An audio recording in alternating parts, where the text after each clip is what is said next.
একটা মিনিট চলে যাওয়া মানে আমাদের হায়াত কিন্তু একটা মিনিট চলে যাওয়া, একটা দিন চলে যাওয়া মানে আমাদের একটা দিন হায়াত কমে যাওয়া।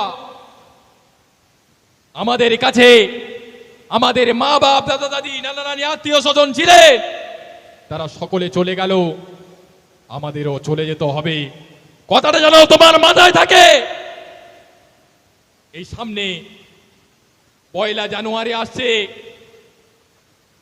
কিছু মুসলমান ঘরের কুলাঙ্গার আছে, কিছু মুসলমান ঘরের জানোয়াররা আছে, তারা এই জানুয়ারিতে জানোয়ারের মতন ড্যান্স দেবে, জানোয়ারের মতন ডিজে বাজাবে আর গানের তালে তালে ড্যান্স করবে। কেউ যদি গান শুনে মনে মনে তৃপ্তি পায়, আনন্দ পায়, ওই মুসলমানটা মুসলমান থাকে না, ওই মুসলমানটা বেঈমান হয়ে যায়। নিজেকে মুসলমান বলে দাবি করবে আর ডিজে গান চালিয়ে ড্যান্স করবে, নিজেকে মুসলমান বলে দাবি করবে, চুল এমন কাটবে কোন খ্রিস্টানের বাচ্চারা ওই রকম কাটে না, লুঙ্গি এমন পড়েছে মনে হয় আমাদের দেশের মুখ্যমন্ত্রী ওকে রাস্তা ঝাড় পারমিশন দিয়েছে। এই সমস্ত জানোয়ার কারা? কিছু মুসলমান ঘরের জানোয়ার, নিজেকে মুসলমান বলে দাবি করবে আর নবীর সুন্নাত থেকে বিরত থাকবে, নিজেকে মুসলমান বলে দাবি করবে, রাসূলুল্লাহর আদর্শ থেকে দূরে থাকবে। নবীকে তুমি কতটা ভালোবাসো?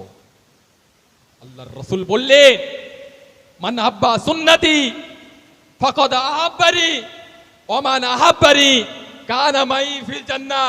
আল্লাহর নবী বললেন, মান হাব্বা সুন্নতি, যে ব্যক্তি আমি রাসূলুল্লাহ আমার সুন্নাতকে পালন করলো, সে আমি রাসূলুল্লাহ আমাকে ভালোবাসলো, আর আমাকে যে ভালোবাসলো, আমাকে যে মহব্বত করলো, আমি রাসূলুল্লাহ তাদেরকে এতটা ভালোবাসবো, এতটা মহব্বত করব, যেদিন কেউ কারোর হবে না, স্বামী তার বিবিকে চিনতে পারবে না, বিবি তার স্বামীকে চিনতে পারবে না, বাপ তার বেটাকে চিনতে পারবে না, বেটা তার বাপকে চিনতে পারবে না। ওই দিনে ওই সময়ে আমি রাসূলুল্লাহ আল্লাহ পাকের দরবারে সুপারিশ করে, শাফাআত করে আল্লাহ পাকের রহমতের দয়ার জান্নাতে নিয়ে যাব। জোরে বলুন সুবহানাল্লাহ।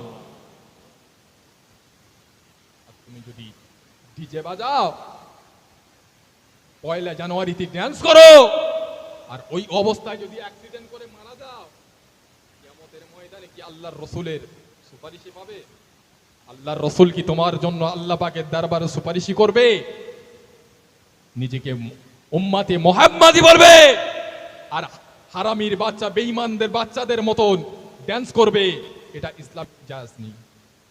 তবে কিন্তু মউত একদিন সকলের হবে, মউতের হাত থেকে কেউ রেহাই পায়নি, আর তুমিও পাবে না।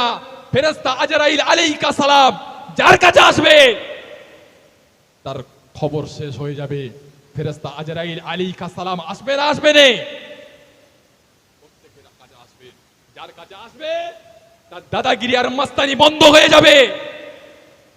ওই তো কবরস্থানে, বাসবাগানে গিয়ে দেখো না কত মাস্তান শুয়ে আছে, তোমার মতন যারা ড্যান্স করেছিল তারাও শুয়ে আছে। বাবাজি, তোমাকেও একদিন ওই কবরস্থানে যেতে হবে। কবরে কি নিয়ে যাবে?